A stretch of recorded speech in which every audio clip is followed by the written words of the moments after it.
ಮೊದಲಿಗೆ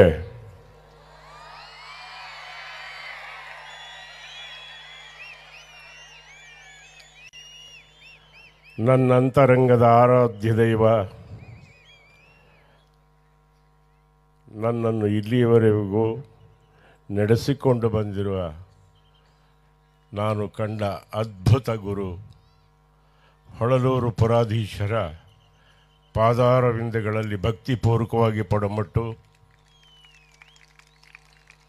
ವೇದಿಕೆಯ ಮೇಲಿರುವ ವಲಯ ಶಾಂತಮೌರ್ಯ ಮಹಾಸ್ವಾಮಿಗಳಲ್ಲೂ ಮತ್ತು ಎಲ್ಲ ಹರಗುರು ಚರಮೂರ್ತಿಗಳಲ್ಲೂ ಅಭಿನವ ಗವಿಸಿದ್ದೇಶ್ವರ ಮಹಾಸ್ವಾಮಿಗಳವರ ಪಾದಾರವಿಂದಗಳಲ್ಲಿ ಭಕ್ತಿಪೂರ್ವಕವಾಗಿ ಪಡಮಟ್ಟು ಎಲ್ಲದಕ್ಕಿಂತ ಬಹಳ ಹೆಚ್ಚಾಗಿ ಒಂದು ವಿಷಯ ಅವರಿಗೆ ಹೇಳ್ಕೋಬೇಕು. ಇಷ್ಟು ಜನ ಸೇರಿದರು, ಇಷ್ಟು ಸಂಯಮದಿಂದ ಶಾಂತವಾಗಿ ಶಿಸ್ತಿನಿಂದ ಬೇರೆಯವರಿಗೆ ಮಾದರಿಯ ರೀತಿಯಲ್ಲಿ ವರ್ತಿಸುವ ನನ್ನ ಅಕ್ಕ ತಂಗಿಯರು ಅಣ್ಣ ತಮ್ಮಂದಿರು ಆದ ನಿಮ್ಮೆಲ್ಲರ ಪಾದಕಮಲಗಳಿಗೆ ದೊಡ್ಡಣ್ಣನ ಭಕ್ತಿಪೂರ್ವಕವಾದಂತಹ ನಮಸ್ಕಾರಗಳನ್ನು ಸಮರ್ಪಣೆ ಮಾಡ್ತೀನಿ. ಯಾಕೆ ಅಂದರೆ ಜೊತೆಗೆ ನಮ್ಮ ಅಭಿನವ ಗವಿಸಿದ್ದೇಶ್ವರ ಮಹಾಸ್ವಾಮಿಗಳವರ ತಂದೆ ತಾಯಿಗಳಿಗೂ ನಾನು ಒಂದು ಈ ವೇದಿಕೆ ಮೇಲಿಂದ ನಮಸ್ಕಾರ ಆಗ್ತೀನಿ. ಯಾಕೆ ಅಂತ ಕೇಳಿ, ಯಾಕೆ ಅಂತಂತಂದರೆ ಕೇವಲ ಅವರ ಮನೆಯಲ್ಲಿ ದೀಪ ಹಚ್ಚಿದರೆ ಅವರ ಮನೆಯ ಕತ್ತಲೆಯನ್ನು ಮಾತ್ರ ದೀಪ ಓಡಿಸಬಲ್ಲದು. ಆದರೆ ಆ ದಂಪತಿಗಳಿಗೆ ಅದು ಬೇಕಾಗಿರಲಿಲ್ಲ. ನಾವು ಕತ್ತಲೆನೋ ಬೆಳಕನ್ನು ಅನುಭವಿಸೋದು ಬೇರೆ, ಬೇರೆಯವರಿಗೂ ನಮ್ಮ ಮನೆಯ ಜ್ಯೋತಿ ಬೆಳಕಾಗಬೇಕು ಅಂತ ಅವರು ಕಳಿಸಿಕೊಟ್ಟಿದ್ದ ಪುಣ್ಯಭೂಮಿಯೇ ಈ ಗವಿಸಿದ್ದೇಶ್ವರ ಮಠ ಅಂತ ನನ್ನ ಭಾವನೆ. ಹಂಗಾಗಿ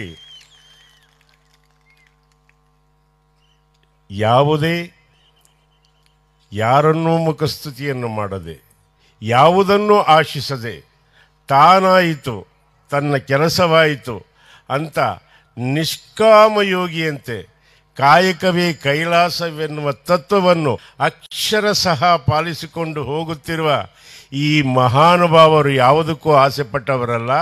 ಆದರೆ ಅವರು ಹೋಗ್ತಾ ಇರಬೇಕಾದ್ರೆ ಅವರ ಹಿಂದೆ ಅವರ ನೆರಳು ಹೆಂಗೆ ಹಿಂಬಾಲಿಸುತ್ತೋ ಅದೇ ರೀತಿ ಕೀರ್ತಿ, ಪ್ರತಿಷ್ಠೆ, ಜ್ಞಾನ, ವೈರಾಗ್ಯ ಎಲ್ಲ ಭಕ್ತ ಸಮೂಹ ಅವರನ್ನು ಫಾಲೋ ಮಾಡ್ತಾ ಇದೆ, ಅವ್ರ ಹಿಂದೆ ಹೋಗ್ತಾ ಇದೆ. ನಮ್ಮನ್ನು ಅವರು ಗ್ಯಾರಂಟಿ ಮುಕ್ತಿ ಪಥಕ್ಕೆ ಕರ್ಕೊಂಡು ಹೋಗ್ತಾರೆ ಅನ್ನೋ ನಂಬಿಕೆ ನನಗಿದೆ ಅನ್ನೋ ಮಾತನ್ನು ನಿಮ್ಮ ಮುಂದೆ ಹೇಳೋದಕ್ಕೆ ಇಷ್ಟಪಡ್ತೀನಿ. ಗುರುಗಳು ಮಾತಾಡ್ತಾ ಒಂದು ಮಾತು ಹೇಳಿದ್ರು, ತುಂಬ ಆನಂದ ಆಯಿತು. ಏಕೆಂದರೆ ಜಾಸ್ತಿ ಹೊತ್ತು ಮಾತಾಡಲ್ಲ, 2 ಮಾತಲ್ಲಿ ನನ್ನ ಮಾತನ್ನು ಮುಕ್ತಾಯ ಮಾಡ್ತೀನಿ. ಗುರುವೆಂದರೆ ಯಾರು ಅನ್ನೋದನ್ನು ಪ್ರಪ್ರಥಮವಾಗಿ ತಿಳ್ಕೋಬೇಕು. ಭಾಳಷ್ಟು ಹೆಣ್ಣುಮಕ್ಕಳು ಸೇರಿದ್ದೀರ. ಹಾಗಾಗಿ ಗುರು ಅಂದರೆ ತ್ರಿಮೂರ್ತಿಗಳು ಸೇರಿ ಗುರುವಾಗಲಿಲ್ಲ, ಗಣಪತಿಯು ಸೇರಿದ ಮೇಲೆ ಗುರುವಾಗಿದ್ದು. ಏಕೆಂದರೆ ಅದಕ್ಕಷ್ಟು ಶಕ್ತಿ ಇದೆ. ಗುರುರೂರಧಿಕಂ, ಗುರುವಿಗಿಂತ ದೊಡ್ಡವನು ಯಾರೂ ಇಲ್ಲ. ಸಾವನ್ನು ಗೆಲ್ಲುವ ಶಕ್ತಿ ಯಾರಿಗಾದರೂ ಇದ್ದರೆ ಅದು ಗುರುವಿಗೆ. ಇನ್ನೊಂದು ವಿಷಯ ಗೊತ್ತಿರಲಿ ನಿಮಗೆ, ಗುರು ಓಡಾಡೋ ದಾರಿಯಲ್ಲಿ ಭೂತ ಪ್ರೇತಗಳು ಓಡಾಡೋಲ್ಲ, ಶಾಕಿಣಿ ಢಾಕಿಣಿಗಳು ಓಡಾಡಲ್ಲ, ಬೇತಾಳನು ಓಡಾಡಲ್ಲ. ಇದು ನಾನು ಓದಿರತಕ್ಕಂಥ ಗ್ರಂಥದಲ್ಲಿ ಬರುವಂಥ ಒಂದು ಸನ್ನಿವೇಶ. ಯಾಕೆ ಅಂತಂತಂದರೆ ತ್ರಿಪುರಾಸುರರು ಅಂತ ರಾಕ್ಷಸರಿದ್ದರು. ಆ ತ್ರಿಪುರಾಸುರರು ಎಷ್ಟು ಲೋಕಕಂಟಕರಾಗಿದ್ದರು ಅಂದರೆ ಬ್ರಹ್ಮನಿಂದ ವರ ಪಡೆದಿದ್ರು. 3 ಲೋಕ ಅವರದು. 3 ಲೋಕ ಸೇರ್ತಾ ಇದ್ದಿದ್ದೇ 17 ಗಳಿಗೆ. ಆ 17 ಗಳಿಗೆಯಲ್ಲಿ ಮಾತ್ರ ಬಾಣ ಪ್ರಯೋಗ ಮಾಡಿ ಅವರನ್ನು ಹತ ಮಾಡಬೇಕಾಗಿತ್ತು. ಇಂಥ ಪರಿಸ್ಥಿತಿಯಲ್ಲಿ ಏನಾಗಿತ್ತು ಅಂತಂದರೆ ದೇವಾನುದೇವತೆಗಳೆಲ್ಲರೂ ಬಂದು ಶಿವನಲ್ಲಿ ಮೊರೆ ಇಡ್ತಾರೆ. ಶಿವನಲ್ಲಿ ಮೊರೆ ಇಟ್ಟಾಗ ಅವನೇನು ಮಾಡ್ತಾನೆ, ಕೂತು ಪಾಶುಪತಾಸ್ತ್ರನ ತೆಗೆದು ಹೂಡಬೇಕು. ಇನ್ನೇನು ಆ 3 ಲೋಕಗಳು ಒಟ್ಟಿಗೆ ಸೇರುತ್ತೆ. 1 ವರ್ಷಕ್ಕೆ ಒಂದೇ ಸತಿ. ಆ ಸಂದರ್ಭದಲ್ಲಿ ಬಾಣ ಪ್ರಯೋಗ ಮಾಡೋಕ್ಕೆ ಈಶ್ವರ ಜಗದ ತಂದೆ ಎಳೆದಾಗ ಏನಾಯಿತು ಅಂದರೆ ಕಣ್ಣಿನ ಮುಂದೆ ಏನೋ ಒಂಥರ ಪರೆ ಬಂದಂಗಾಗುತ್ತೆ. ಏನು ಅಂತ ನೋಡಿದಾಗ ಈ ಬಲಗೈ ಹೆಬ್ಬೆರಳಿನ ಮೇಲೆ ಕಡಲೆಕಾಳು ಗಣಪತಿ ಕೂತಿರ್ತಾನೆ. ಏನು ಗಣೇಶ, ಯಾತಕ್ಕೋಸ್ಕರ ಇಲ್ಲಿ ಕೂತಿದೆಯಾ ಅಂತ ಅವಾಗ ಹೇಳ್ತಾನೆ, ನನಗೆ ನೀನೇ ಅಧಿಕಾರ ಕೊಟ್ಟಿದ್ದು ತಂದೆ, ಬೇರೆ ಯಾರು ಅಲ್ಲ ಕೊಟ್ಟಿದ್ದು. ಜಗತ್ತಿನ ತಂದೆ ನೀನು, ಜಗತ್ತಿನ ಜೀವಕೋಟಿಗೆ ಅನ್ನ ಕೊಡುವ ಜಗದ ಈಶ ಜಗದೀಶ ನೀನು ಕೊಟ್ಟಿರೋದು. ನೀನೇ ನನಗೆ ಅಗ್ರ ಪೂಜೆ ಮಾಡಲಿಲ್ಲ ಅಂದರೆ ಬೇರೆಯವ್ರನ್ನ ನಾನು ಹೆಂಗೆ ಕೇಳೋದು, ಬೇರೆಯವ್ರು ಹೆಂಗೆ ಮಾಡ್ತಾರೆ? ಅವನು ತಂದೆಯಿಂದನೇ ಪೂಜೆ ತಗೊಂಡವನು ಅನ್ನೋದು ಗೊತ್ತಾಗಬೇಕು ಅಂದರೆ ನೀನು ನನಗೆ ಪೂಜೆ ಮಾಡಬೇಕು ಅಂತ ಕೇಳ್ತಾನೆ. ಆಗ ಹೌದಲ್ವಾ ಅನ್ನೋದಕ್ಕೋಸ್ಕರ ಪರಮಾತ್ಮ ಏನು ಮಾಡ್ತಾನೆ, ಈಶ್ವರ ಅಸ್ತ್ರ ಕೆಳಗಡೆ ಇಟ್ಟು ತಂದೆ ಅನ್ನೋದನ್ನು ಮರೆತು ಮಗನಿಗೆ ಅಗ್ರ ಪೂಜೆಯಲ್ಲಿ ಪ್ರಥಮ ಪೂಜೆ ಗಣಪತಿಗೆ ವಿಘ್ನೇಶ್ವರನಿಗೆ ಮಾಡಿದ ಮೇಲೆ ಹೋಗು ತ್ರಿಮೂರ್ತಿಗಳ ಜೊತೆ ಸೇರಿ ಗುರುವಾಗು ಅಂತ ಆಶೀರ್ವಾದ ಮಾಡ್ದ ಅನ್ನೋದನ್ನು ಗುರುಚರಿತ್ರೆಯಲ್ಲಿ ಓದಿದ್ದೀನಿ. ಹಾಗಾಗಿ 3 ಜನ ಜೊತೆಗೆ 4ನೇವನು ಸೇರಿದ್ದಕ್ಕೆ ಗುರುವಾಗಿದ್ದು. ಇದು ಅರಿವಿಗೂ ಬರಬೇಕಾದ್ರೆ ಅಷ್ಟು ಸುಲಭ ಅಲ್ಲ. ಒಂದು ಚಿತ್ರ ಜ್ಞಾಪಕಕ್ಕೆ ಬಂತು, ನಿಮ್ಮ ಮುಂದೆ ಹೇಳ್ತೀನಿ. ಒಂದು ಮುತ್ತಿನ ಕಥೆ ಅಂತ ಒಂದು ಸಿನಿಮಾದಲ್ಲಿ ನಾನು ಪಾತ್ರ ಮಾಡ್ತಾಯಿದ್ದೆ, ಉಡುಪಿಯಲ್ಲಿ ನಡೀತಾ ಇತ್ತು. ಆವಾಗ ಅದರ ನಿರ್ದೇಶಕರು ಬಂದು ಶಂಕರ್ನಾಗ್ ಅಂತ, ತುಂಬ ಆತ್ಮೀಯ ಸ್ನೇಹಿತ. ಕ್ಯಾಮ್ರಾಮನ್ ಬಂದು ಗೌರಿಶಂಕರ್ ಅಂತ. ಆ ಸಂದರ್ಭದಲ್ಲಿ ಅಣ್ಣಯ್ಯನ ಒಂದು ಮಾತು ಕೇಳಬೇಕು ಅಂತ ಅನ್ನಿಸ್ತು ನನಗೆ. ಡಾಕ್ಟರ್ ರಾಜ್ಕುಮಾರ್ ಅವ್ರಿಗಿಂತನೂ ಇನ್ಯಾರು ಅಂಥ ಅಪ್ರತಿಮ ಕಲಾವಿದ ಹುಟ್ಟೋದಕ್ಕೆ ಸಾಧ್ಯ ಇಲ್ಲ ಚಿತ್ರರಂಗದಲ್ಲಿ ಅನ್ನೋ ಮಾತನ್ನು ನಿಮ್ಮ ಮುಂದೆ ಅರಿಕೆ ಮಾಡ್ಕೊಳ್ತೀನಿ. ಏಕೆಂದರೆ ನನ್ನ ದೃಷ್ಟಿಯಲ್ಲಿ ಅದೊಂದು ದೇವರು ಬೇರೆ ಏನೇನೂ ಇಲ್ಲ. ಹಾಗಾಗಿ ಕೇಳಿದೆ, ಅಣ್ಣಯ್ಯ ಏನು ಗುರು ಅಂದರೆ ಯಾರು? ಅವರೊಂದು ಮಾತು ಹೇಳಿದ್ರು, ಕಂದ ಅದು ಹೇಳಿದ್ರೆ ಅರ್ಥ ಆಗಲ್ಲ ಕಂದ, ಅನುಭವಕ್ಕೆ ಬರಬೇಕು. ಅನುಭವಕ್ಕೆ ಬರ್ತಾ ಬರ್ತಾ ಗೊತ್ತಾಗುತ್ತೆ ಗುರು ಯಾರು ಅಂತ. ಹಾಗಾಗಿ ಒಂದು ಕೆಲಸ ಮಾಡು, ಒಳ್ಳೆ ಪ್ರಶ್ನೆ ಕೇಳಿದ್ಯಾ. ನಾನು ಇವತ್ತೇನಾದರೂ ಈ ಜಾಗದಲ್ಲಿದ್ದರೆ, ಇಷ್ಟು ಸಂತೋಷವಾಗಿದ್ದರೆ, ಇಂತಹ ಒಂದು ಕಾಯಕನ ನಾನು ಮಾಡ್ತಾಯಿದ್ದೀನಿ ಅಂದರೆ ಅದಕ್ಕೆ ಗುರುಗಳು ಕಾರಣ. ಆ ಗುರುಗಳು ಬೇರೆ ಯಾರೂ ಅಲ್ಲ, ಅವರೇ ಹುಬ್ಬಳ್ಳಿಯ ಸಿದ್ಧಾರೂಢರು ಅನ್ನೋ ಮಾತನ್ನು ಹೇಳಿದ್ರು. ಇದು ಅಣ್ಣಯ್ಯನ ಬಾಯಲ್ಲಿ ನಾನು ಪ್ರಮಾಣವಾಗಲೂ ಕೇಳಿರೋದು. ಆವಾಗ ಅವರ ಜೀವನ ಚರಿತ್ರೆ ಎಲ್ಲರೂ ಸಿಕ್ಕಿದ್ರೆ ಓದು ಅಂತಂದರು. 3 ರಿಂದ 4 ದಿವಸ ನನಗೆ ಕಾಲಾವಕಾಶ ಇತ್ತು. ಬಂದಾಗ ಭದ್ರಾವತಿಯಲ್ಲಿ ನನ್ನ ಗುರು ಸಮಾನರು, ಏಕೆಂದರೆ ಮಾರ್ಗದರ್ಶಕನು ಗುರುವಾಗುತ್ತಾನೆ ಅಂತ ಹೇಳ್ತಾರೆ ಗುರುಚರಿತ್ರೆಯಲ್ಲಿ. ಯಾರು ನಿಮಗೆ ಸನ್ಮಾರ್ಗಕ್ಕೆ ನಡೆಸ್ತಾನೆ, ಸರಿಯಾದ ಸಮಯಕ್ಕೆ ಉಪಯುಕ್ತ ಸಲಹೆಗಳನ್ನು ಕೊಡ್ತಾನೋ ಅವನು ಗುರು ಅಂತ ನೀವು ಪೂಜೆ ಮಾಡಬೇಕು. ಹಾಗಾಗಿ ಮಂಜುನಾಥ ಅಯ್ಯರ್ ಅಂತ ಒಬ್ಬರು ಇದ್ದರು. ನಾನು ಸಿದ್ಧಾರೂಢರು ಲೈಫ್ ಹಿಸ್ಟ್ರಿ ಓದಬೇಕು, ಅವರ ಆತ್ಮಚರಿತ್ರೆ ಓದಬೇಕು, ದಯವಿಟ್ಟು ನನಗೆ ಪುಸ್ತಕ ಎಲ್ಲಾದರೂ ಸಿಕ್ಕಿದ್ರೆ ತಂದುಕೊಡಿ ಅಂತ ಕೇಳಿದೆ. ಅವ್ರ ಲೈಬ್ರರಿಯಲ್ಲಿ ಇದ್ದಂತ ತೆಗೆದು ನನ್ನ ಮುಂದುಗಡೆ ಇಟ್ಟರು. ಅದನ್ನು ಯಥಾವತ್ತು ಓದಿದೆ ಕೂತ್ಕೊಂಡು. ಓದಿದಾಗ ಏನಾಯಿತು, ನನಗೆ ರೋಮಾಂಚನ ಆಯಿತು. ಯಾವಾಗ ಹುಬ್ಬಳ್ಳಿಗೆ ಬಂದರೂ ಸಹಿತ ನಾನು ಹೋಗ್ತಾ ಇದ್ದಿದ್ದೆ 2 ಜಾಗಕ್ಕೆ. ಒಂದು ಸಿದ್ಧಾರೂಢರ ಗದ್ದಿಗೆಗೆ ಹೋಗಿ ಹಣೆ ಇಟ್ಟು ನಮಸ್ಕಾರ ಮಾಡಬೇಕು. ಇನ್ನೊಂದು ಮಹಾತಾಯಿ ಗಾನ ಗಂಧರ್ವೆ ಗಂಗೂಬಾಯಿ ಹಾನಗಲ್ಲವ್ರ ಮನೆಗೆ ಹೋಗಬೇಕು. ಇಲ್ಲಾಂದರೆ ಜೀವನ ಪರಿಪೂರ್ಣ ಆಗಲ್ಲ ಅಂತ ಇವೆರಡನ್ನ ನಡೆಸ್ಕೊಂಬರ್ತಾಯಿದ್ದೆ. ಆ ಸಂದರ್ಭದಲ್ಲಿ ಹೋದಾಗ ಒಂದು ಸಾರಿ ಗಂಗಕ್ಕ ಒಂದು ಮಾತು ಹೇಳಿದರು, ತಮ್ಮ ನಾನು 8 ವರ್ಷದಾಕಿದ್ನ. ಆಗ ಅವ್ವ ಶಿವರಾತ್ರಿ ಹಬ್ಬಕ್ಕೆ ಮಠಕ್ಕೆ ಕರ್ಕೊಂಡು ಹೋಗಿದ್ಲು. ನಾವೆಲ್ಲ ಕುಂತಿದ್ವಾ, ಹೀಗೆ ಭಕ್ತ ಸಮೂಹ ಎಲ್ಲ ಸೇರಿತ್ತು. ಎಲ್ಲ ಕಡೆ ಮನೆಯಿಂದ ದೀಪಗಳು ಒಯ್ದಿದ್ವಾ. ಒಳ್ಳೆ ಹೆಂಗಿತ್ತು ಅಂದರೆ ಸಾಕ್ಷಾತ್ ಈಶ್ವರ ಕುಂತಂಗೆ ತಪ್ಪು ಕುಂತಿದ್ದು.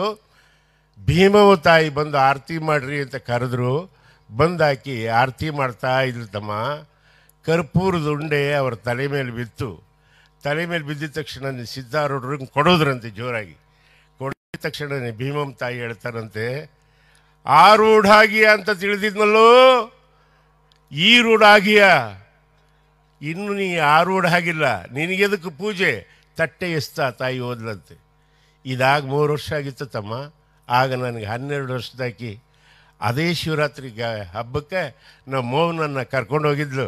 ಆ ಸಂದರ್ಭದಲ್ಲಿ ಅದೇ ಭೀಮಮ್ಮ ತಾಯಿ ಬಂದು ಆರತಿ ಮಾಡ್ತಾ ಇದ್ದಾಗ ಅದೇ ಥರ ಕರ್ಪೂರದ ದಪ್ಪನೆ ಉಂಡೆ ತಲೆ ಮೇಲೆ ಬಿತ್ತು. ಯಾವುದನ್ನೂ ಯೋಚನೆ ಮಾಡದೆ ಹಂಗೆ ನಿಶ್ಚಲವಾಗಿ ಅಪ್ಪ ಈಶ್ವರನ ಥರ ಕೂತಿದ್ದ.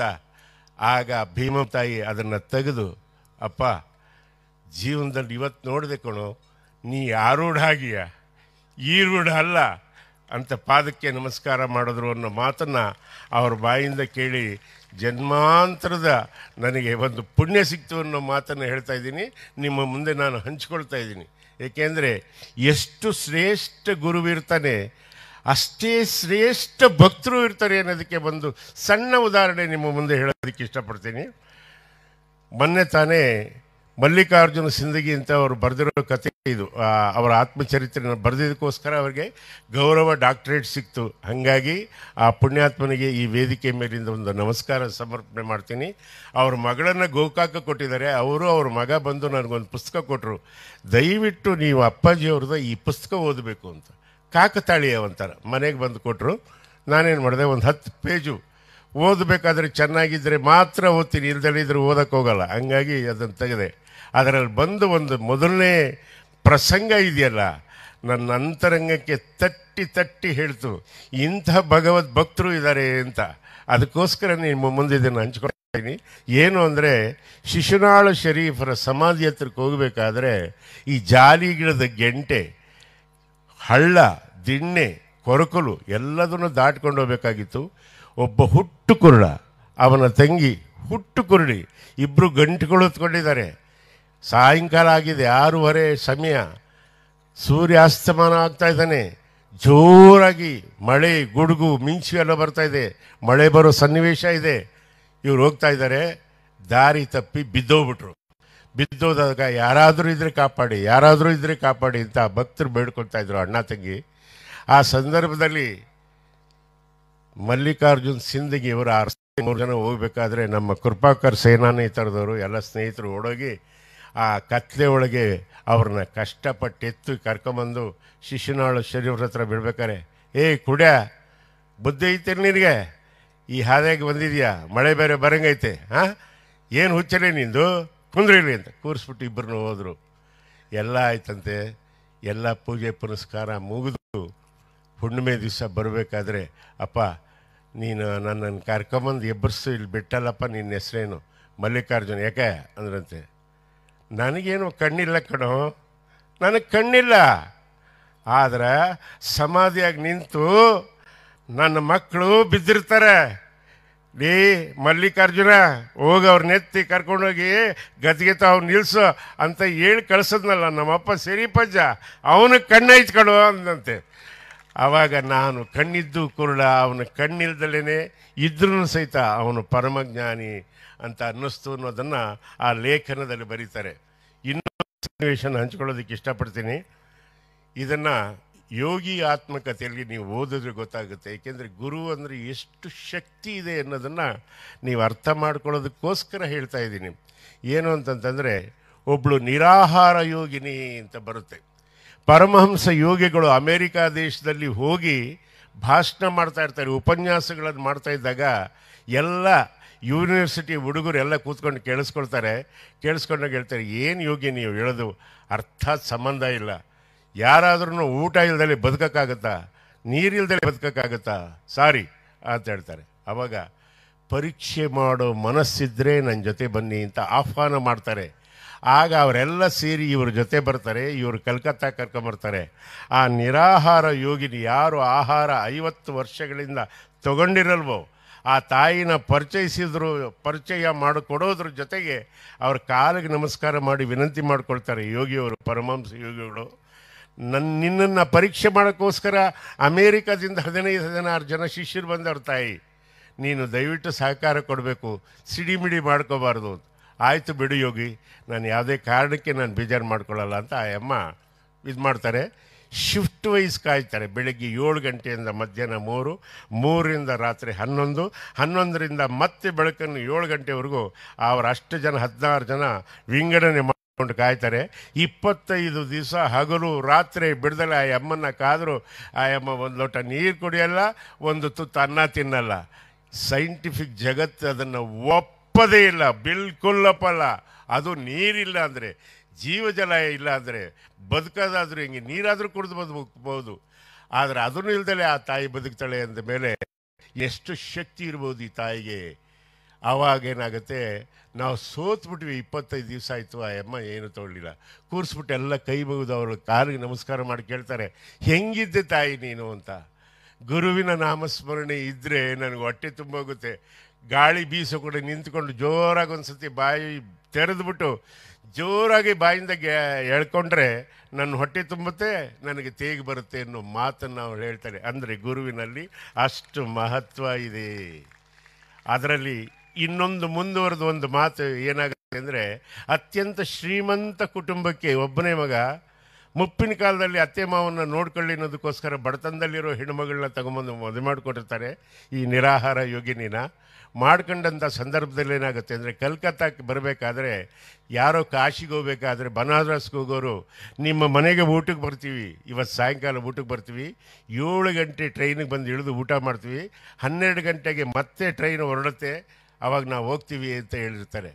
ಆದರೆ ಕಾರಣಾಂತರದಿಂದ ಲಾಠಿ ಚಾರ್ಜ್ ಗೋಲಿಬಾರ್ ಆಗಿ ಕಲ್ಕತ್ತಾದಲ್ಲಿ ಬರೋಕ್ಕಾಗಲ್ಲ. ಅವರು ರೈಲ್ವೆ ಸ್ಟೇಷನಿಂದ ಇವರು ಮನೆಗೆ ಫೋನ್ ಮಾಡಿ ಹೇಳ್ತಾರೆ, ನಾವು ಹಿಂಗೆ ಬರೋಕ್ಕಾಗ್ತಾ ಇಲ್ಲ, ದಯವಿಟ್ಟು ಕ್ಷಮಿಸಿ, ನಮ್ಮಿಂದ ನಿಮಗೆ ತೊಂದರೆ ಆಯಿತು ಅಂತ.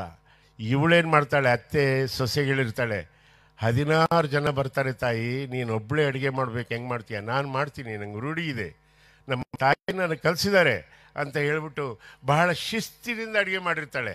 ಆದರೆ ಬರಲ್ಲ 9 ಗಂಟೆವರೆಗೆ ಕಾದು ಅವರು ಫೋನ್ ಬಂದ ಮೇಲೆ ಹೇಳ್ತಾಳೆ, ನನಗೆ ಕುಡಿಯೋದಕ್ಕೆ ಹಾಲು ಕೊಡಪ್ಪ, ನಾನು ಮಲ್ಕೋಬೇಕು. ಅಯ್ಯಯ್ಯೋ ಅಂತ ಗಂಡ ಹೆಂಡತಿ ಮಾತಾಡ್ಕೊಳ್ಳೋ ಸಮಯದಲ್ಲಿ ಸೊಸೆ ಹಾಲು ತಗೊಂಡೋಗ್ತಾಳೆ. ಇದು ಒಳ್ಳೆ ಪ್ರಸಂಗ, ದಯವಿಟ್ಟು ಓದಿ ಅಂತ ನಾನು ನಿಮ್ಮನ್ನು ಕಳಕಳಿಯಿಂದ ಬೇಡ್ಕೊಳ್ತೀನಿ. ತಗೊಂಡೋದಾಗ 16 ಜನಕ್ಕೆ 15 ಜನಕ್ಕೆ ಮಾಡಿದ್ದು ಅಡುಗೆ ಉಳಿದೋಯ್ತಲ್ಲ, ದೇವರೇ ಏನು ಮಾಡೋದು ಈಗ ಅದನ್ನು? ಇಷ್ಟೊತ್ತಲ್ಲಿ ಎಲ್ಲ ಬ್ಲಾಕ್ಔಟ್, ಅಂದರೆ ಎಲ್ಲ ದೀಪಗಳು ಜನಸಂಚಾರ ಇಲ್ಲ, ಏನು ಮಾಡೋದು ಅಂದಾಗ ಸೊಸೆ ವಿನಮ್ರಲ ಕೇಳ್ಕೊಳ್ತಾಳೆ, ನೀವು ಅಪ್ಪಣೆ ಕೊಟ್ಟರೆ ನಾನು ಊಟ ಮಾಡ್ತೀನಿ. ಅವಳಿಗೆ ನಗು ಬಂದ್ಬಿಡುತ್ತೆ ಅತ್ತೆಗೆ, ಹೌದಮ್ಮ, ವೇಸ್ಟ್ ಆಗಲಿದ್ದಂಗೆ ಹೊಟ್ಟೆ ತುಂಬ ನೀನು ಊಟ ಮಾಡಿಬಿಟ್ರೆ ನನಗೆ ಅಷ್ಟೇ ಸಾಕು, ಹೋಗು ಅಲ್ಲಿ ಹಾಲು ಇಟ್ಬಿಟ್ಟು ಅಂತಾಳೆ.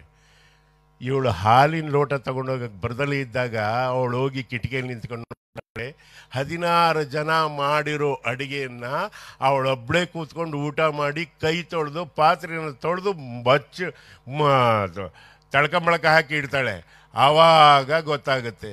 ಗಂಡನ ಹತ್ರ ಹೋಗಿ ಹೇಳ್ತಾಳೆ, ನೀನು ತಗೊಂಬಂದಿರೋದು ಸೊಸೆ ಅಲ್ಲ, ಮಾರಿ ರಾಕ್ಷಸಿಯವಳು 16 ಜನ ಊಟ ಮಾಡಿದ್ಲು, ಹಿಂಗಾದ್ರೆ ನಮ್ಮ ಮನೆ ಉಳಿಯಲ್ಲ. ಆವಾಗ ಬಡತನ, ಹಸಿವು ಮಾಡಲಿ, ಕೊನೆಗೆ ವೇಸ್ಟ್ ಆಗಲಿಲ್ವಲ್ಲ ಅನ್ನೋ ಟೈಮ್ಗೆ ಏನಾಗುತ್ತೆ, ಇವಳು ಲೋಟ ತಗೊಂಡೋಗಿ ಬರ್ತಾಳೆ. ಏನಮ್ಮ 16 ಜನ ಮಾಡಿದ್ದ ಅಡುಗೆ ನೀನು ಒಬ್ಬಳೇ ಊಟ ಮಾಡಿಬಿಟ್ಟಲ್ಲ, ದೇವರೇ ಕಾಪಾಡಬೇಕು, ನಿನ್ನ ಹೊಟ್ಟೆಲ್ಲಿ ಅದು ಯಾವ ದೆವ್ವ ಕೂತಿದೆಯೋ ಅಂದ್ಬಿಡ್ತಾಳೆ.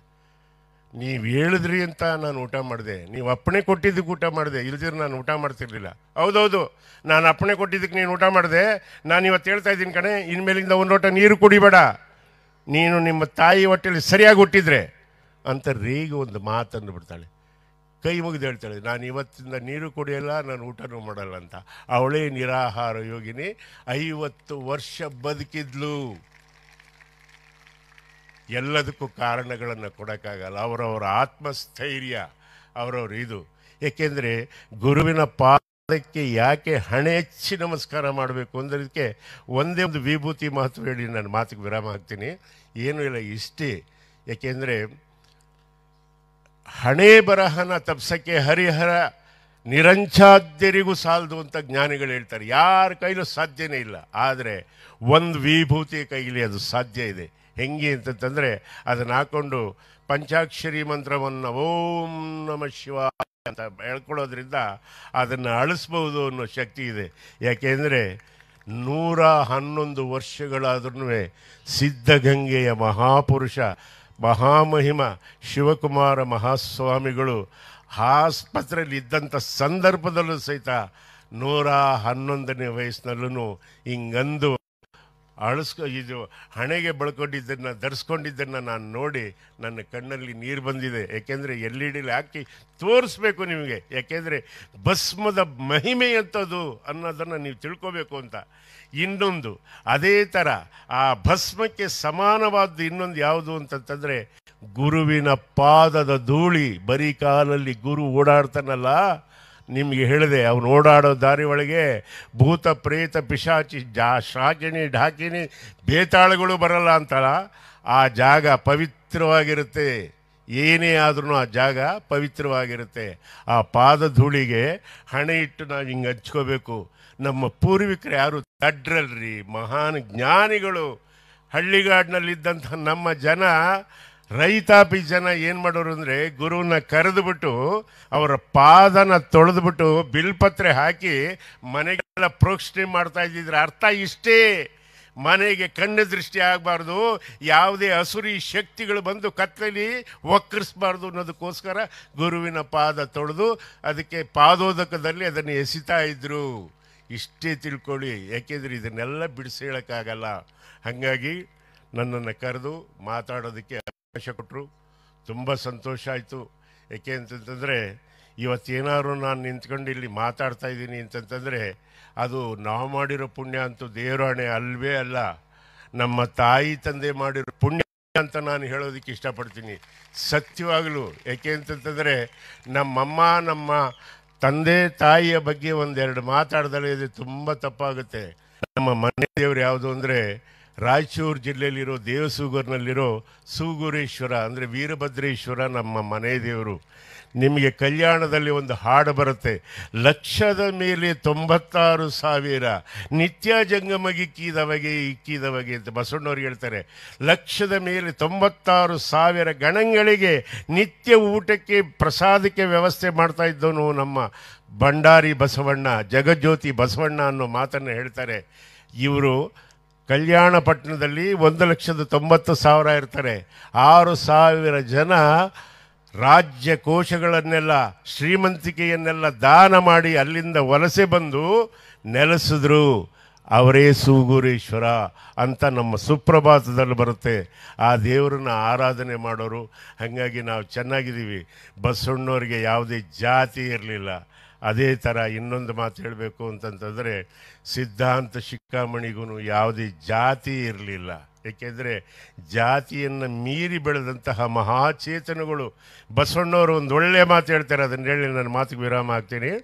ಬಸವಣ್ಣವರು ಒಂದು ವಚನದಲ್ಲಿ ಹೇಳ್ತಾರೆ, ವ್ಯಾಸ ಬೋಯಿತಿಯ ಮಗ, ಮಾರ್ಕಂಡಯ್ಯ ಮಾತಂಗಿಯ ಮಗ, ಮಂಡೋದರಿ ಕಪ್ಪೆಯ ಮಗಳು, ಶಿವಶರಣ ರಾವಣದ ತಾಯಿ ಕೈಕಸಿ ರಾಕ್ಷಸ ಕುಲದಾಕೆ, ಕೌಂಡಿನ್ಯ ಕಮ್ಮಾರ, ಭೂಮಿ ಸುತೆ ಸೀತೆ, ಅವನ ತಂದೆ ಜನಕ ಮಹಾರಾಜ ಒಕ್ಕಲಿಗ, ಸಾಕ್ಷಾತ್ ಅಗಸ್ತ್ಯ ಕಬ್ಬಿಲ, ಕುಲವನ ಅರಸದಿರಿಂಬು, ಕುಲವನ ಅರಸದಿರಿ, ಕುಲವನ ಅರಸಿ ಮುನ್ನೇನಾದಿರಿಂಬು ಅಂತ ಹೇಳೋದು ಮಹಾನುಭಾವರಾದಂತಹ ಬಸವಣ್ಣವರು. ಹಾಗಾಗಿ ನಾವು ಹೊಡೆದಾಡ್ತೀವಿ, ವೀರಶೈವರು ಲಿಂಗಾಯತರು ಅದು ಇದು ಅಂತ ಉಪಕೋಮಗಳನ್ನೆಲ್ಲ ಇಟ್ಕೊಂಡು. ನಾವೆಲ್ಲ ಒಂದೇ. ವರ್ಣಾಶ್ರಮ ಧರ್ಮ ಬರೋದಕ್ಕಿಂತ ಮುಂಚೆ ಪೂರ್ವದಲ್ಲೇನಿತ್ತು, ಮನ್ವಂತರಗಳ ಕಾಲದಿಂದ ಏನಿತ್ತು, ಅವಾಗಲೂ 4 ಚಾತುರ್ವರ್ಣ ಇದ್ದಿದ್ದು. ಯಾವುದು ಅಂತಂದರೆ, ಪ್ರಾಣಿ ಪಕ್ಷಿಗಳೆಲ್ಲ ಒಂದು ಜಾತಿ ಇತ್ತು, ಜಲಚರಗಳೆಲ್ಲ ಒಂದು ಜಾತಿ ಇತ್ತು, ಕ್ರಿಮಿಕೀಟಗಳೆಲ್ಲ ಒಂದು ಜಾತಿ ಇತ್ತು, ಮಾನವ ಕುಲ ಎಲ್ಲ ಒಂದೇ ಜಾತಿ ಇತ್ತು, ಮಾನವ ಕುಲ ಎಲ್ಲ ಒಂದೇ ಜಾತಿ ಇತ್ತು. ಹಂಗಾಗಿ ನಮ್ಮ ಮಾತನ್ನು ಇಷ್ಟೊತ್ತವರೆಗೂ ಕೂತ್ಕೊಂಡು ಕೇಳಿದ್ರಿ, ಸಾವಧಾನವಾಗಿ ಕೇಳಿದ್ರ, ಗೊತ್ತಾಯ್ತಾ? ಇದೇ ಶಿಸ್ತಿರಲಿ. ನಮಗೆ ಪದೇ ಪದೇ ಅಜ್ಜವರು ನಮ್ಮನ್ನು ಕರೆದು ಇಲ್ಲಿ ಸೇವೆ ಮಾಡೋವಂಥ ಭಾಗ್ಯ ಕೊಡಲಿ, ಗೊತ್ತಾಯ್ತಾ ಅಂತ ಹೇಳಿಬಿಟ್ಟು ನಾನು ಬೇಡ್ಕೊಂಡು, ಅಂಗುಲಿಮಾಲನ ಬಗ್ಗೆ ಅಜ್ಜವ್ರು ಹೇಳ್ತಿದ್ದಾಗ ನನ್ನ ಕಣ್ಣಲ್ಲಿ ನೀರು ಬರ್ತಾಯಿತ್ತು. ಯಾಕೆ ಅಂತಂದರೆ, ಆ ಅಂಗುಲಿಮಾಲನ ಪಾತ್ರ ಮಾಡಿ ತೋರಿಸಿದ್ದಕ್ಕೆ ನಾನು ಈ ನಿಮ್ಮ ದೊಡ್ಡಣ್ಣ ಸಿನಿಮಾ ನಟನಾಗಿದ್ದು ಅಂತ ಹೇಳಕ್ಕೆ ಇಷ್ಟಪಡ್ತೀನಿ. ಹೌದು ಹೌದು ಹೌದು. ಅವ್ರು ಹೇಳ್ತಾನೆ ಅಂಗುಲಿಮಾಲ ಅಂದರೆ ಅವನು ಎಂಥ ರಾಕ್ಷಸ ಅನ್ನೋದನ್ನು ಒಂದು ಮಾತಲ್ಲಿ ಹೇಳ್ತೇನೆ. ಡಾಕ್ಟರ್ ಪ್ರಭುಶಂಕರ್ ಅವರು ತುಂಬ ಚೆನ್ನಾಗಿ ಬರೀತಾರೆ, ತಾಯದೆಯ ನಪ್ಪಿರುವ ಎಳೆ ಶಿಶುವು, ಒಲುಮೆಯಲ್ಲಿ ಮೈಮರೆತಿಹ ಪ್ರೇಮಿಗಳು, ಬಾಳ ತುದಿಗೈದಿಯು ಮೃತ್ಯುವಿಗೆ ಅಂಜುತಿಹ ಮುದಿಜನರು, ಯಾರಾದರೇನಂತೆ ಅವನಿಗೊಂದೇ ಬಳಿ ಸಾರಿ ಕೊಲೆಗೈದು ಕರಳು ಬೆರಳುಗಳ ಕತ್ತರಿಸಿ ಮಾರಿಸುಡುವನವನು. ನಾಳೆ ಈ ಶ್ರಾವತ್ತಿಗೈ ತರುವ ಸುದ್ದಿ ಇದೆ, ಅದರಿಂದಲೇ ದೇವ ನಗರಕ್ಕಿಂದಿ ರಕ್ಷೆ. ಶ್ರಾವತ್ತಿ. ಬುದ್ಧ ಯೋಚನೆ ಮಾಡ್ತಾನೆ, ಆ ಭಿಕ್ಷಾ ಪಾತ್ರೆ ಕೊಡು, ಹಾಗೆ ಕಮಂಡಲನ್ನು ಕೊಡು ಅಂತಾನೆ. ಆನಂದನ ತಗೊಂಡಾಗಿ ಎಲ್ಲಿಗೆ ಹೋಗ್ತಾ ಇದೆಯಾ? ಅಂಗುಲಿಮಾಲನಲ್ಲಿಗೆ. ಮೃತ್ಯುಗೆ ಹೋಗೇನು? ಸಾವು ಬದುಕುಗಳಲ್ಲಿ ಭೇದವೇ ಕಂದ, ಕೊಡು, ನಡೆವೆನು ನಾನು ಆ ನನ್ನ ಸೋದರನ ವಿಪಿನ ಮನೆಗೆ. ವಿಪಿನ ಅಂದ್ರೆ ಕಾಡು ಅಂತ. ಹೋಗ್ತಾರೆ. ಹೋದಾಗ ಅವನು ನಡ್ಕೊ ಬರ್ತಾ ಇದ್ವಿ. ನೋಡೋದು ಏಕಾಕ್ಷ, ಯಾವುದೋ ನರಪ್ರಾಣಿ ಇತ್ತಲೇ ಬರುತ್ತಲಿದೆ ಅಂತಂತದ್ದು. ಆವಾಗ ಸಿಟ್ಟು ಬಂದ್ಬಿಡ್ತು ಅವನಿಗೆ. ಆ ಕಾಳಿ ಅಂತ ಒಂದು ದೊಡ್ಡ ಕಡ್ಡಗ ಇರುತ್ತೆ, ಅದನ್ನ ತಗೊಂಡು ಏಯ್ ನಿಲ್ಲಲ್ಲೇ ಮನುಜ, ಅಲ್ಲೇ ನಿಲ್. ಆಗ ಅವನೇನು ಎದುರುಕೊಳ್ಳಲ್ಲ, ಬುದ್ಧ ನಡ್ಕೊಂಬರ್ತಾ ಹೇಳ್ತಾನೆ, ನಿಂತೇ ಇರುವೇನು ನಾನು, ನೀನಿನ್ನೂ ನಿಂತಿಲ್ಲ. ಎಷ್ಟು ಚೆನ್ನಾಗಿದೆ ನೋಡಿ, ನಿಂತೇ ಇರುವೇನು ನಾನು, ನೀನಿನ್ನೂ ನಿಂತಿಲ್ಲ. ಅವನಿಗೆ ಏನು ಈ ಮಾತನ್ನು ಎಲ್ಲೂ ಕೇಳೇ ಇರಲ್ಲ. ಅವನು ಏಯ್ ಅಂಗುಲಿ ಮಾಲನಿಗೆ ಪಡಿ ನುಡಿದು ಬದುಕಿರುವ ಶೂರನೊಬ್ಬನು ಇಲ್ಲ ಎಂಬುದರ ಅರಿವಿಲ್ಲದಿಹ ಓ ಕುನ್ನಿ, ಸಾವಿ ಶಿಕ್ಷೆಯೋ ನಿನಗೆ ಎತ್ತೆ ಹೊಡೆಯಕ್ಕೆ ಹೋಗ್ತಾನೆ. ಆದರೆ ಕೈಯಿಂದ ಹಂಗೆ ನಡ್ಕ ಬಂದು ದವಾರನ ಕೆಳಗಡೆ ಬಿದ್ದೋಗುತ್ತೆ. ಇವನಿಗೆ ಆಶ್ಚರ್ಯ ಆಗುತ್ತೆ, ಯಾರು ನೀ ಸನ್ಯಾಸಿ, ಮಂತ್ರವಿದ್ಯೆಯನ್ನರಿತ ಮಾಟಗಾರನೋ ನೀನು, ನನ್ನ ಖಡ್ಗದ ಕಾಳಿ ಕೊಲೆಗಳಿಗೆ ಎಲ್ಲೊಂದು ಮುಷ್ಟಿ ಪೀಠವನ್ನುಳಿದು ದರೆಗುರುಳಿ ಹೊರಳಿದುದ ಕಾರಣ ಇದೇ ಮೊದಲ್ ಹೇಳು, ಮಂತ್ರವಿದ್ಯೆಯನ್ನರಿತ ಮಾಟಗಾರನೋ ನೀನು ಅಂತ ಕೇಳ್ತಾನೆ. ವಾಗ್ವಾದಗಳ ನಡೆಯುತ್ತೆ. ಕೊನೆಗೆ ಹೇಳ್ತಾನೆ, ಬಾಚಿ ತಪ್ಕೊಳ್ತಾನೆ, ಹೆಂಗಿದೆ ನನ್ನ ಆಲಂಗನ ಅಂತ. ಅವಾಗ ಅವನಲ್ಲಿದ್ದ ಪೈಶಾಚಿಕತೆ ಎಲ್ಲ ಹೊರಟೋಗುತ್ತೆ. ಒಬ್ಬ ಗುರು, ಶ್ರೇಷ್ಠನಾದ ಗುರು ಬಾಚಿ ತಪ್ಪಿದಾಗ ಅವಾಗ ಹೇಳ್ತಾನೆ, ಹಗುರಾಯಿತು ಎದೆ ತುಂಬುತ್ತಿದೆ ಸುದೆ ನನ್ನೀ ಜೀವನ ಕಣಕಣವನ್ನು, ಹರಿಯುತ್ತಿದೆ ಎಂಬುದ ಮೈದೂರಿದೆ ಹದ ಪಾವನಗೈದಿದೆ ಕ್ಷಣವನ್ನು, ಬೆಳೆದಿಂಗಳ ಹೊಳೆ ಕಾನನದೆಳೆ ಎಳೆ ಮೀಸಿ ತೊಳೆದ ರೀತಿ ಬಾಳನು ತುಂಬಿತು ಪಾವನಗೈದಿತು ನಿನ್ನೀ ದೇವ ಮನೋಹರ ಪ್ರೀತಿ ದೇವ ಅಂತ ಸರಣರಾಗ್ತಾನೆ. ಇದು ಏಕೆಂದರೆ ಇವನ್ನೆಲ್ಲ ಓದಿಸ್ಬೇಕು. ನಿಮ್ಮಲ್ಲಿ ಒಂದು ಮಾತು ಹೇಳೋದಕ್ಕೆ ಇಷ್ಟಪಡ್ತೀನಿ, ಯಾರಿಗಿಷ್ಟ ಇದೆಯೋ ತಗೋಬೋದು, ಇಲ್ಲ ಅಂದರೆ ಬಿಟ್ಟಾಕ್ಬಿಡಿ. ಏಕೆಂದರೆ ಜಗತ್ತಿನ 3 ಸರ್ವಶ್ರೇಷ್ಠ ಭಾಷೆಗಳಲ್ಲಿ ಕನ್ನಡನೂ ಒಂದು. ಯಾಕೆ ಅಂತ ಕೇಳಿ, ಮಾತನಾಡಿದಂತೆ ಬರೆಯಲು ಲಿಪಿಯುಳ್ಳ, ಬರದದ್ದನ್ನು ಯಥಾವತ್ತು ಮಾತನಾಡುವಂತಹ ಶಕ್ತಿಯುಳ್ಳ, ಸಂಧಿ ಸಮಾಸ ವ್ಯಾಕರಣಬದ್ಧವಾದ ಭಾಷೆ ಯಾವುದಾದ್ರೂ ಇದೆ ಅಂದರೆ ಅದು ಬೇರೆ ಯಾವುದಲ್ಲ, ಕನ್ನಡ. ಅದನ್ನು ಬರೀ ಕನ್ನಡ ಅಲ್ಲ, ಕಸ್ತೂರಿ ಕನ್ನಡ. ಒಂದು ಶಬ್ದಕ್ಕೆ, ಒಂದೇ ಒಂದು ಶಬ್ದಕ್ಕೆ 10 ರಿಂದ 25 ಪಾರಿಭಾಷಿಕ ಶಬ್ದಗಳು ಸಿಗುತ್ತೆ. ಶಬ್ದ ಭಂಡಾರದಲ್ಲಿ ಸಿಗುತ್ತೆ ಅಂದರೆ ಅದು ಕನ್ನಡದಲ್ಲಿ ಮಾತ್ರ ಅನ್ನೋದನ್ನು ಮರಿಬೇಡಿ. ನಾವೇಳೋದಲ್ಲ, ಜಗತ್ತಿನ ಬುದ್ಧಿವಂತರು ವಿದ್ವಾಂಸರೆಲ್ಲ ಒಪ್ಕೊಂಡಿದ್ದಾರೆ. ಏನಂತ? ಕನ್ನಡಿಗರ್, ಸುಜ್ಞಾನರ್, ಸುಭಟರ್, ರಣಕಲಿಗಳ್, ಅಪ್ರತಿಮ ವೀರರ್, ಕ್ಷಮಾಗುಣ ಸಂಪನ್ನರ್, ಪಂಡಿತೋತ್ತಮರ್. ಎಷ್ಟು ಚೆನ್ನಾಗಿದೆ ನೋಡಿ. ಕನ್ನಡಿಗರು ಅಂದರೆ ಯಾರು? ಸುಜ್ಞಾನರ್, ಸುಭಟರ್, ರಣಕಲಿಗಳ್, ಅಪ್ರತಿಮ ವೀರರ್, ಕ್ಷಮಾಗುಣ ಸಂಪನ್ನರ್, ಬಹಳ ಬೇಗ ಕ್ಷಮಿಸ್ತಾರೆ, ಪಂಡಿತೋತ್ತಮರ್. ಈ 6 ಗುಣ ಯಾರಿಗಾದ್ರೂ ಇದ್ರೆ ಅವನ್ನ ಕನ್ನಡಿಗ ಅಂತ ಕರೀರಿ ಅಂತ ಹೇಳ್ಬಿಟ್ಟು ತಂಜಾವೂರು ಶಾಸನದಲ್ಲಿ ಬರೆದಿದ್ದಾರೆ, ತಮಿಳ್ನಾಡಲ್ಲಿ ಅನ್ನೋ ಮಾತನ್ನು ಹೇಳ್ತಾ ಇದ್ದೀನಿ. ಎಲ್ಲದಕ್ಕಿಂತ ಭಾಳ ಸಂತೋಷದ ವಿಷಯ ಅಂದರೆ, ಇಷ್ಟು ಪಿಕ್ಚರಲ್ಲಿ ಮಾಡಿದ್ರು ನನ್ನ ಜೊತೆಯಲ್ಲಿ ಎಲ್ಲೂ ಯಾವತ್ತೂ ಬರದಲ್ಲೇ ಇರ್ತಕ್ಕಂಥ ನನ್ನ ಹೀರೋಯಿನ್ ಬಂದಿದ್ದಾಳೆ. ನೀವು ಹಿಂಗೆ ಅಂದ್ಬಿಟ್ರೆ ನನ್ನ ಹೆಸರು ಯಾಕೆ ಹೇಳಿದ್ರಿ ಅಂತ ಅವಳು ದಾರಿ ಉದ್ದಕ್ಕೂ ಒದ್ಕೊಂಡು ಕರ್ಕೊಂಡು ಹೋಗ್ತಾಳೆ. ದಯವಿಟ್ಟು ಹೋಗಬೇಡಿ. ಹಂಗಾಗಿ ಯಾತಕ್ಕೋಸ್ಕರ ಬಂದ್ಲು ಅಂದರೆ ಹೇಳ್ತೀನಿ, ಎಲ್ಲಿಗೆ ಕರೆದ್ರು ಮಕ್ಕಳ ಮನೆಗೂ ಬರಲ್ಲ. ಅಂಥದ್ರಲ್ಲಿ ಗವಿಸಿದ್ದಪ್ಪನ ಪಾದ ದರ್ಶನ ಮಾಡಲೇಬೇಕು. ಯಾಕೆಂದರೆ ಆ ಗವಿ ದರ್ಶನ ಮಾಡಿದ್ರೇ ನನ್ನ ಜೀವನ ಸಾರ್ಥಕ ಆಗೋದು ಅಂತ. ಯಾಕೆಂದರೆ ಇದು ಅಂತಿಂತ ಭೂಮಿಯಲ್ಲ, ಹನುಮನುದಿಸಿದ ನಾಡು, ಗವಿಸಿದ್ದೇಶ್ವರ ಮೆಟ್ಟಿದ ಬೀಡು, ಪುಣ್ಯದ ಬೀಡು. ಅರ್ಥ ಆಯ್ತಾ? ಅವ ಮೆಟ್ಟಿದ ನಾಡು, ಅವ ಮೆಟ್ಟಿದ ಈ ಭೂಮಿ ಅಕ್ಷಯ ಸುಕ್ಷೇಮ ಸುಭಿಕ್ಷತೆಯ ಸುವರ್ಣ ನೆಲ. ಬೇರೆ ಇನ್ನೊಂದು ಕೈಲಾಸ ಹುಡ್ಕೋಕೆ ಹೋಗಬೇಡಿ, ಇದೇ ಕೈಲಾಸ.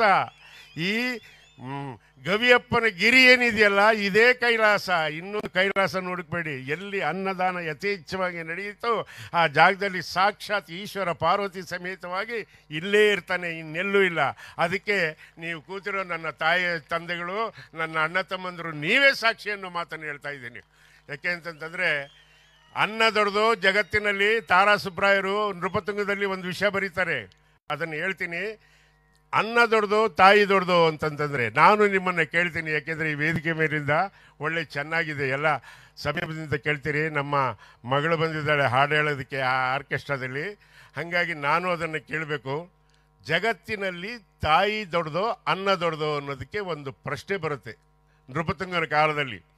ಆವಾಗ 18 ವರ್ಷದ ಲೋಕಾದಿತ್ಯ ಹೇಳ್ತಾನೆ, ಎಲ್ಲರೂ ಹೇಳ್ತಾರೆ ತಾಯಿಗಿಂತ ಶ್ರೇಷ್ಠವಾದವ್ರು ಇನ್ನೊಬ್ರಿಲ್ಲ, ಅವಳಿಗೆ ಅಗ್ರಸ್ಥಾನ ಅಂತ ಎಲ್ಲರೂ ಒಪ್ತಾರೆ.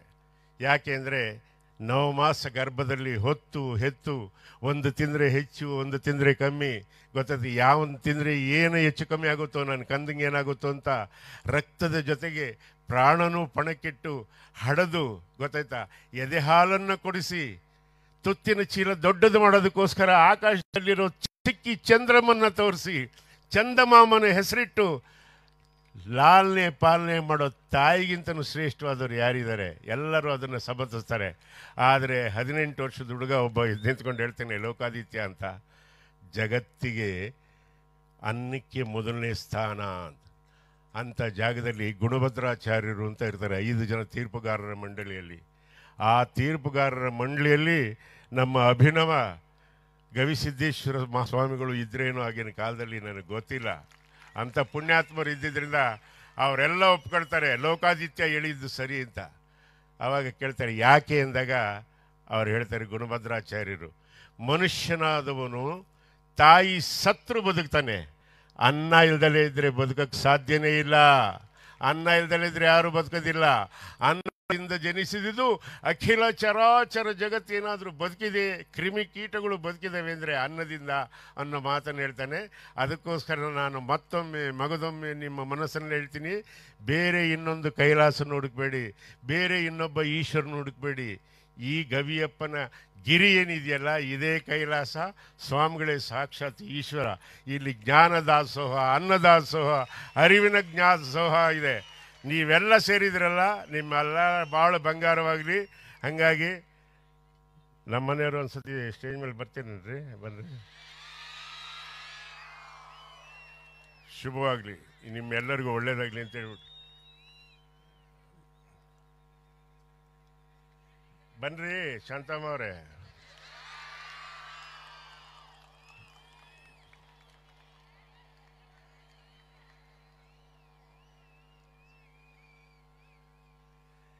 ಜಂಗಮರ ಮನೆ ಹುಡುಗಿ,